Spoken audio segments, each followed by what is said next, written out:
Welcome to another edition of XFeed. What's up? My name's The Schiller, and this might be somewhat familiar for you guys. This is the Keep Watch crew. I'm trying to see if we can get it to focus on in there. This is one of the only things I've gotten. Shouldn't say only, because there's been maybe like 3-4 things, but one of the only pieces from a collection that came out, and they hit up a whole bunch of different people and kind of gave like care packages to, and I thought that was really neat. And unfortunately, I don't think that it ended up going anywhere, but still, nonetheless, appreciate the sentiment. And we're here with another episode of XFeed. Today, we have a whole slew of stories as per usual, and we'll try to keep the vibes a little bit more positive, if you will. But to kick things off, we've talked about Courtyard yesterday with their like 3 million plus 30-day volume on their platform. If you don't know who Nicolas Lejeune is, he is the co-founder for them, and I had an interview with them on the RWA Segments podcast, and this is just a little bit of a clip from that.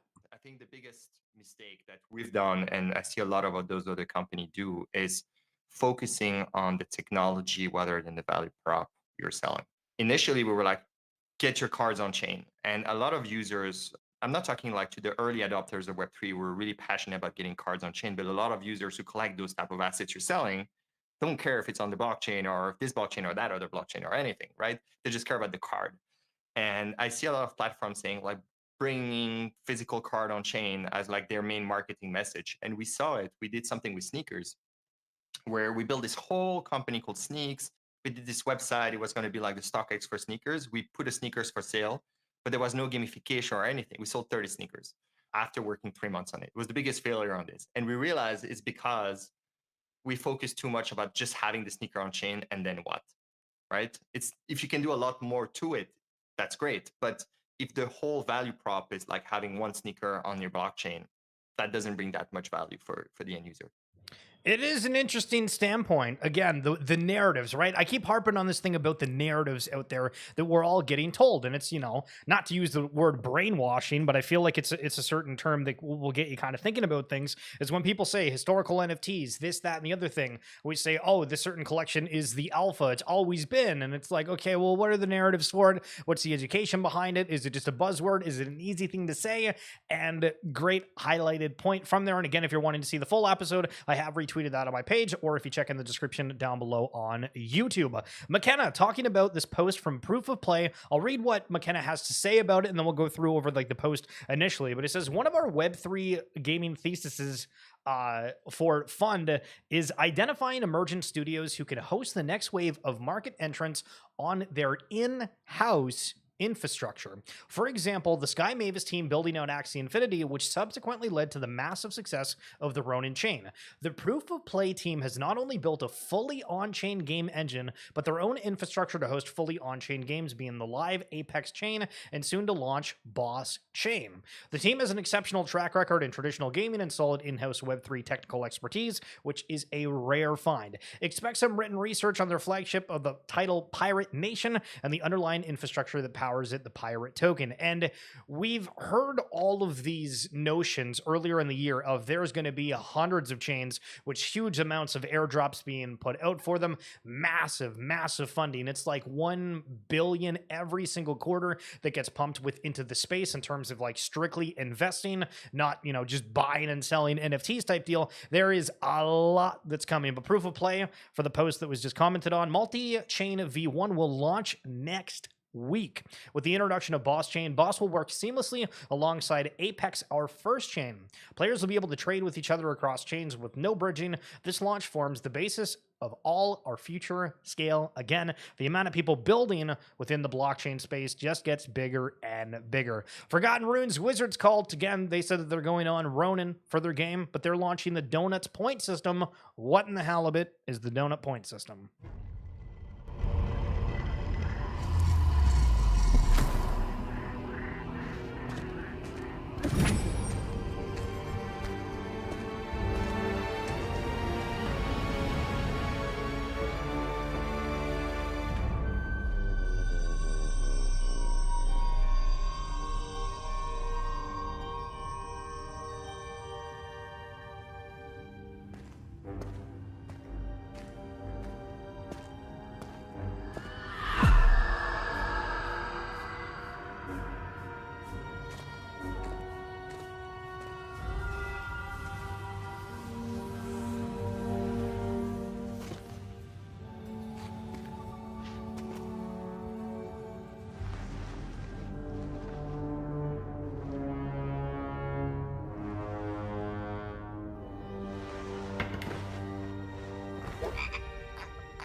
Okay, listen, yo, Atari, what's going on? I'm confused. They had a slew of donuts fall from the sky, and somehow they ended up exactly in one spot, not covering the entire floor. Listen, maybe a little bit of too much attention to detail. Watch the video, read the thread. Okay.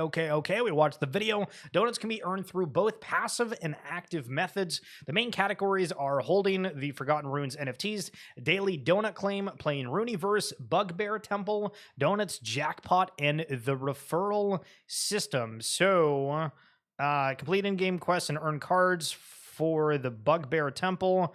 The referral system is obvious. The donut jackpots are quests to win daily and mega jackpots, and then the blind box is minigames. For the passive components, if you minted wizards, holding rare tokens, holding max affinity tokens, running lore, burning a sacred flame, the burning of Dota POAP, voting in the DAO, and historical holding. So this is very interesting, where they highlight the historical holding, and this is something that have been kind of, hard on a lot of collections of, okay, like what the hell is the purpose for these NFTs, because we have a huge discrepancy between ones that have like any sort of yield, something that's passive, versus basically nothing at all, right? And there's a big difference between obviously ones that are just for art versus, quote unquote utility tokens, which everybody says is completely dead in the space. And we'll see if that ends up being true or false. But still, very cool to see that there's both methods for earning those donuts, and then also having the historical holdings aspect. Again, very much love that. Presearch, if you don't know, if you like decentralized systems, you don't want to use Google, Yahoo, whatever search engine you use, there's a thing called Presearch, and in the past 24 hours, they recorded over 550,000 searches. It's also got a token that's associated with it as well, but very interesting that we're seeing more decentralized systems opening up and getting a lot more traction. Do you guys remember Goblintown? This was a collection that was going for tens of ETH for I have no idea whatsoever. They were on Twitter Spaces making different goblin noises, and I was like, I see this on my timeline. What in the halibut are they doing? So again, over 114,000 different followers. When you check out the site, we are truth. We make stuff. We are a collective of high-powered creative mutant world builders here to tell stories so wild, fantastical, heart-wrenching, touching, and epically ridiculous that they can't not be believed. And then they have kind of a plug here for Blast, Ethereum, and Base, so it's going to be kind of multi-chain here. Burn your Truth Labs NFTs, receive future equity rights in Truth Arts Inc., and keep the art forever. That's interesting. We've seen a few collections go that side. They have a merch store, Goblintown, Spitz delivery, 23 zillion served. All this stuff is saying soonish, so I guess this is another collection that has different things where they're building out, but it's going to take a little bit longer. And again, wild times for goblins. Okay, so Trevor was making this comment that I thought was kind of interesting because he's from DRX, which if you don't know what DRX is, they are a NFT collection that's kind of associated within Featureverse, and they help with their merch launch. And he says, well, stop using AI-generated content, even though I think a lot of what Featureverse is doing is that. Or even worse, stock images. Take your brand and products to the next level with a custom digital mascot that will help build your brand equity over time. Now, what's he talking about? This thing called Avatars Global, which from the recent post says, imagine offering your audience characters that not only look stunning, but also seamlessly integrate into any gaming platform. Our AAA game characters are built to meet the demands of today's rapidly growing gaming industry, projected to hit $200 billion by 2025. So I'm curious if they're not doing something where this is AI generated in some kind of capacity, is this where you go with them and they like specifically build out the different avatars? They have somebody that kind of goes through it, and they have like a streamlined process that can go very, very quickly. Curious to know a little bit more about that, but saw that on the timeline and thought that I would mention it. Artchick highlighting that there has been more punk sales today, which was yesterday, actually, I guess towards the end of the 19th of August, which is 2 days ago. But we're now seeing punks all the way up. This is outdated already. They're like 75,000, just below 30 ETH, I do believe. So after that alien CryptoPunk sale, I think we saw a huge amount of people go out and start purchasing CryptoPunks, and very, very interesting to see that. Now, on the topic of costs, right? We have this huge thing within the NFT industry, Web3 industry of, oh my God, all these mints are so expensive. But we've been highlighting recently that the more mass adoption perspective is that. And for Pokemon, for their trading card game, that's just the traditional one, you can buy the winning deck from the world tournament that they had. That again has pro players for $50. Now, obviously, Pokemon is just like super popular to begin with, but again, if you got into Magic or some of the other card games out there, it costs an absolute ton to be a player in it. So there is kind of like a gatekeeping method for some of these games out there. I feel like Pokemon does it well, and I think that there's going to be Web3 variations that do it well too, and don't do it well within the TCG space. Okay, so this is kind of nuts. So there was a huge post that was kind of ripping on Illuvium again, because again, I've not really gone out and tried it. I downloaded it, but I haven't gotten to trying it yet. And OXNGMI says, try to try Illuvium. I created an account. Game is pay to win, so need to buy their coins. Bridge ETH to Immutable. Money got bridged to my MetaMask wallet instead of the wallet they created for me. Okay, no problem. I'll move my money from the other address. Their tool doesn't support moving ETH, only NFTs. Google to find out how to transfer since can't transfer using MetaMask. Apparently, there's no RPC and need to use their custom API. Immutable's own page doesn't allow connecting to MetaMask. Eventually get stuff to work on Illuvium's page. Try to buy coins, get an error. And says, I don't think we're onboarding the next billion users, bro. Again, there's huge problems across the space where, you know, one of the conversations that's going to be coming out next week for the RWA Segments podcast, which we'll highlight in a second, was talking about, well, why do people keep making games, chains, and everything else when there's already 506 people already doing that? Well, it's because there's still problems with the with the ones that are coming out. But Rubik's replying to the person who had issues, saying 150,000 views, all because Immutable made the error of supporting the old chain with Passport. Now, 150,000 people pretty much think that Passport isn't designed well, when in fact it isn't designed well for Immutable's old chain IMX, and it works amazing on their new chain ZK EVM. So this goes to where the question of education, right?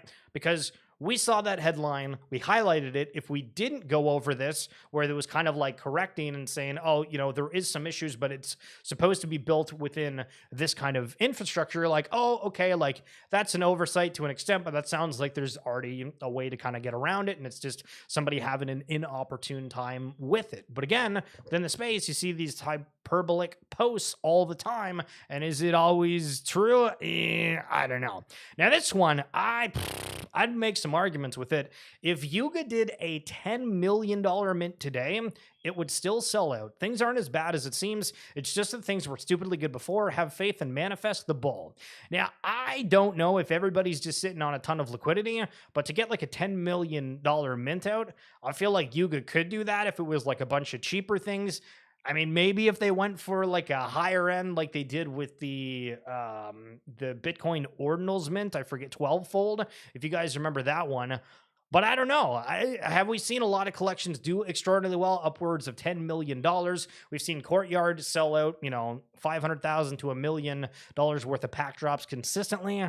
I think there's this demand and desire out there, but we're seeing Gordon Goner on the timeline back for BAYC. And so is the notion like, okay, the vibes are good, so people are going to be spending that much money? I don't know.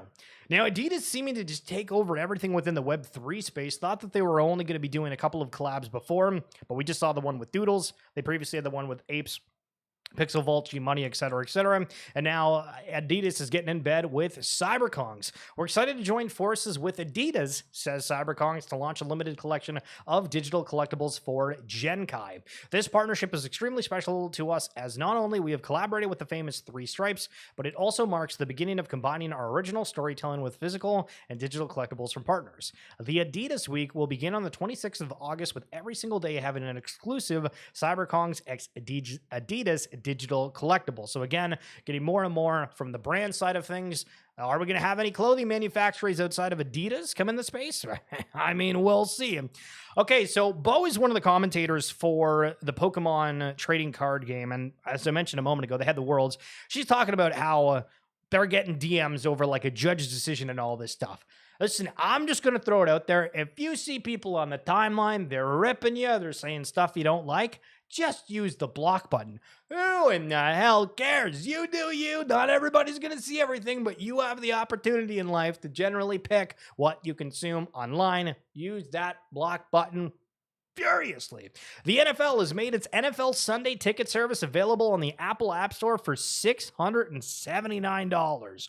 What? And that's American. With an option to add NFL Red Zone for, I guess, an additional $100. That's insane how much the NFL is charging. To a point, it makes you almost think, like, does that affect the league at all? Does this mean that there's that much demand around the globe? Do we pay more attention to anything that's associated with the NFL going into this year?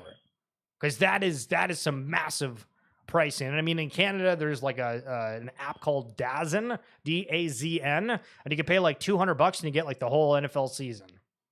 It's kind of weird. Okay, so Plume Network, and I have an interview coming out next week with these guys for that RWA Segments podcast, but they are building a chain specifically for the real-world asset space. They already have all these different people that are building in this ecosystem, and to be honest, if you ever feel kind of like negative or, damn, like what's going on, think this is just like a single ecosystem that you might not have ever heard before, and it's got like 100 things on this page alone, which means at least 100 people have funding. They probably have more than one person, so you keep, adding that up, and we have thousands of people out there building on the blockchain, and it is very, very spicy to think about. Ash Robin highlighting Super Champs HQ, just playing this video super quick to give you guys an idea of another Web3 game that's out there.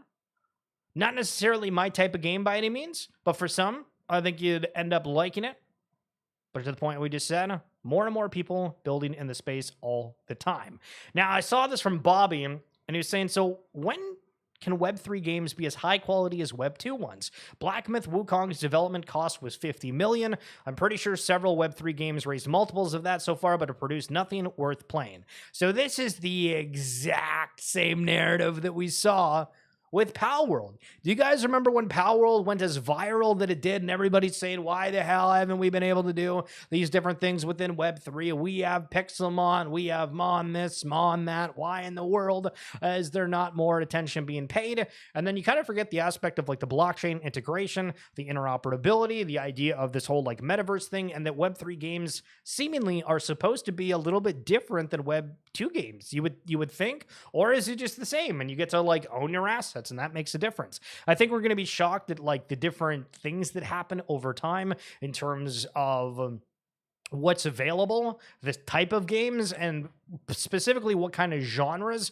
end up taking the most attention. And this is another game, if you haven't seen BattlePlan from Pixel Vault, this is a game where you start off with, I believe it's one character, and you kind of have to, it's like team fight tactics where you have the amount of gold every turn. You can put on an ability, you can sell an ability, you unlock more characters over time, and then you kind of set them up. And so it's like a 3v3 battle game that's an auto brawler. I think it's actually pretty fun and cool to see if you guys haven't.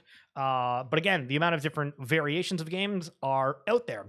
Mr. Cat McDonald from Futureverse, the two iconic metaverse visionary projects with the Readyverse and Lamina, both building on the same interoperability SDK. You couldn't have predicted this if you tried. Big for the open metaverse, excited for the upcoming Root Network integrated launch. So this is fascinating because they have Lamina, Futureverse, Black Mirror, Readyverse, Open, Pixel, Inks. And I'm assuming probably more over time. But the question with all of this is, as everybody's out there building their own kind of metaverse thing, is there going to be a standard that everybody works on? Everybody's building these different kits, abilities to do things, 605 different chains. Who's being able to connect all those, connecting to all the different platforms? I mean, it's wild to think about, right? Like, truthfully, when we go through, we could probably do an entire episode of the amount of systems out there that are all trying to do something similar, but none of them are doing them on the same platform. Now, with Emergence, and shout out Carrie Echoes for this, is that there is actually a way to try to get drops from this. I don't know why, but Emergence, for whatever reason, doesn't have their actual official site on there. If you go through the Discord, apparently you can earn points for quests. I tried to click through that, just searching it up regularly, and I got an error code. I mentioned that in the post, but also for the pre-mints here, if you're wanting to participate in this, I'm not really sure because it says there's only 10 winners with 999 NFTs. The mint's unsure, like sometime Q3, which I feel like we're coming to an end of. So if you want to apply for like the pre-mint, Maybe we can be one of the 10 winners. Maybe that's posted in the wrong way. I'm not sure. But still, it looks like a lot is going on in that aspect. Boomer highlighting the top countries for game downloads. We got India at 4.68 billion, Brazil 3.2 billion, and USA at 2.66 billion. Now, what's awesome about this is you actually get to see firsthand what style of games different countries like. And I guess, you know, every country's kind of gravitated towards a certain thing. So for anybody that's listening on audio in India, the top categories are action, casual, and then simulation, where for Brazil, it's simulation, action, and then casual. And then the USA also has casual and action, but puzzle is thrown in there on the second one. So apparently Americans like puzzle games. And I thought that that was really, really cool. And Apple and Android downloads more than 30 billion installs. That is nuts. That is absolutely nuts. And no wonder there's so many games within Web3 that are trying to go on that.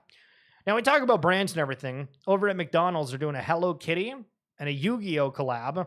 I guess one for girls, one for boys.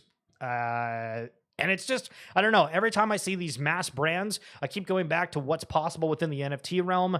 And we've seen a lot of collabs, but we haven't seen any mainstream ones really take it kind of to the next level. So, you know, there's been cool things here and there, but it's felt like most of the collabs have kind of stayed where it's more, you know, it's more leaning towards the people that are already within the space.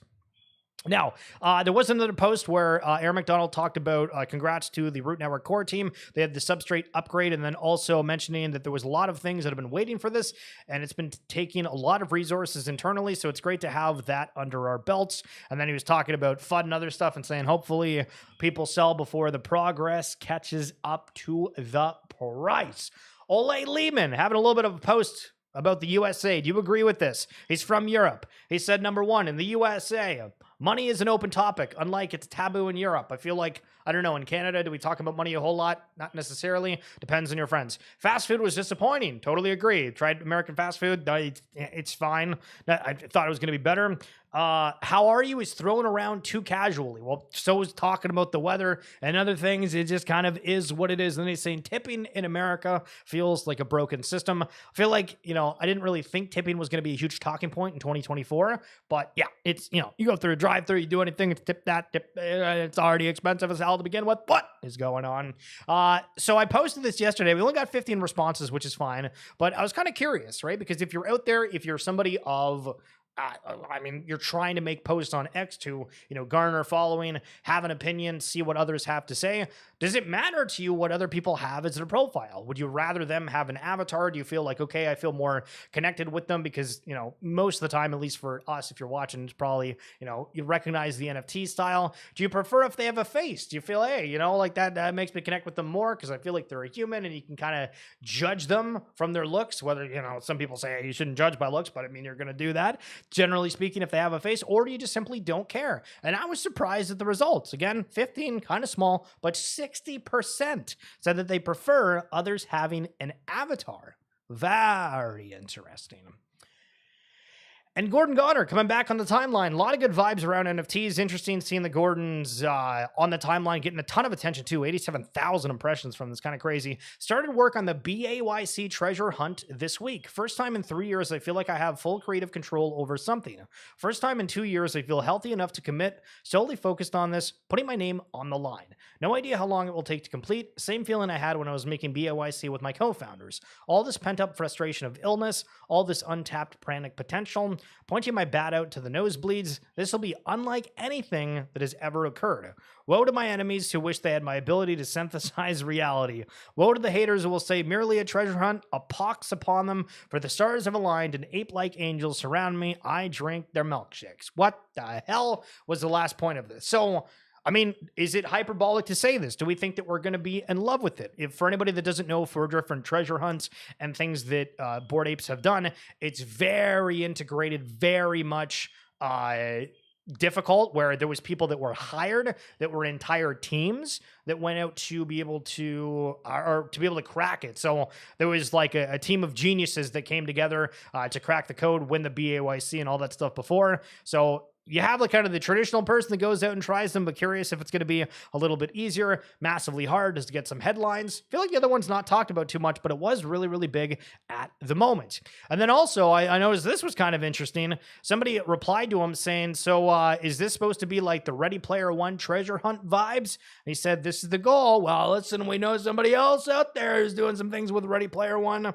And also, I find it funny to a point, too, because I feel like everybody on the comments and whatnot is going to be like, yo, this is great. It's amazing. But I feel like there's a large amount of people that when Featureverse announced the Ready Player One thing, they're like, oh, that's not our ecosystem. Like, But it's like, oh, yeah, we love those vibes, right? Like there's a huge back and forth within the space in general about that for the biases. But still, nonetheless, cool to see that being referenced. Otherside tomorrow, which is now today at 6 p.m., they're doing the Otherside poker test for an alpha. This graphic looks awesome. Love seeing the metaverse avatars out there in full force playing these ones. But if you aren't wanting to play poker, apparently they're going to kind of open up Metropolis and you're able to walk around with it. Excited to see what exactly that's going to look like and how many people attend that. Very interesting news from Zerpmon, where the other day I highlighted the fact that their mint was 4,999 root. And in my head, I'm like, oh my God, if root ever goes to like 50 cents, it's $1,500 American. Holy smokes. But now it's being added that there is going to be an allocation of 20,000 of the Zerpmon token, 10,000 USD to a proportional airdrop for those who mint the Zerpmon evolved on the Tradeverse. The airdrop amount is multiplied based on how many NFTs are minted by a single wallet. ZRP will be accessible, tradable, and bridgeable from both the XRPL and the Root network. And again, it's going to be 24 hours only, and that's going to be on the 27th. Okay. That's going to do it for the show today. We tried to absolutely rapid fire it, and we still went to 30 minutes, and I have like another probably about 50 tabs that are saved, but I never got to it because my browser started to freeze with how many tabs that we had open, so we needed to figure out a better browser setup for this. Anyway, Atari, thanks so much for tuning in live. Appreciate everybody else that's tuning in. I really hope that you have enjoyed the streams, and of course, if you're wanting to go back and relive, if you click on the live tab on YouTube, just give a rip on your mouse and see, or I mean, if you're on mobile with your thumb, and see some of the older ones back in January, back in February, back in March. See what we were talking about then. See what the vibes were. What kind of headlines? Was there excitement? Was it hyperbole? What was the vibe? Because it's cool, and I think that's one of the things that I wanted to have happen when doing the show is we're able to go back and reflect on the time that was and see were we right about things or were we absolutely atrociously wrong. But that's going to be it. Appreciate you guys